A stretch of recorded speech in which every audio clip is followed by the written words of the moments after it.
Méditation du 28 mai. Libre. Lorsque nous nous sentons libres en présence de ceux qui jugent nos vies et évaluent nos actions, nous possédons la vraie liberté chrétienne. Citation de Lewis Smith. Un couple qui ne pouvait pas avoir d'enfant a décidé d'acheter un chiot.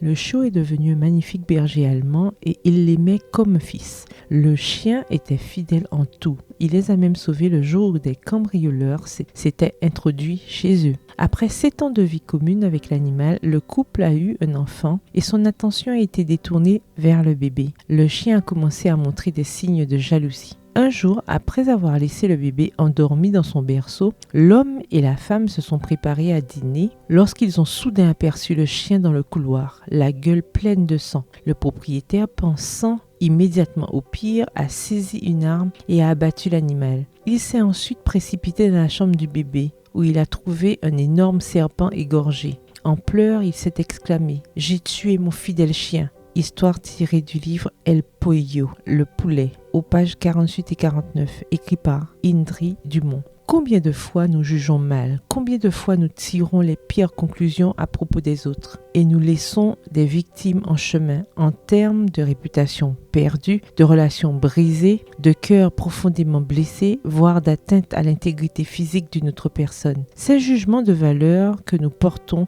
nous rendent esclaves d'une certaine façon de penser et les autres esclaves de notre changement d'attitude et de notre manque de discrétion à leur égard. Des chaînes et encore des chaînes. Mais Dieu veut nous libérer en Christ pour nous permettre de vivre une foi pure. Une partie de cette libération implique nécessairement le double processus interne d'apprendre. Premièrement, à ne pas juger et deuxièmement, à ne pas être affecté par le jugement des autres. C'est de cette liberté à laquelle nous pouvons aspirer que Paul nous parle dans 1 Corinthiens. Pour moi, il m'importe fort peu d'être jugé par vous ou par une juridiction humaine. Je ne me juge pas non plus moi-même. Celui qui me juge, c'est le Seigneur. C'est pourquoi ne jugez de rien avant le temps, avant la venue du Seigneur, qui mettra en lumière ce qui est caché dans les ténèbres. 1 Corinthiens 4, les versets 3 à 5. C'est le tribunal supérieur qui nous juge, sur la base de l'amour. Vous n'avez pas besoin de gaspiller des cartouches pour tirer sur quelqu'un. Soyez libre, donnez de la liberté, établissez des relations dans l'amour en amenant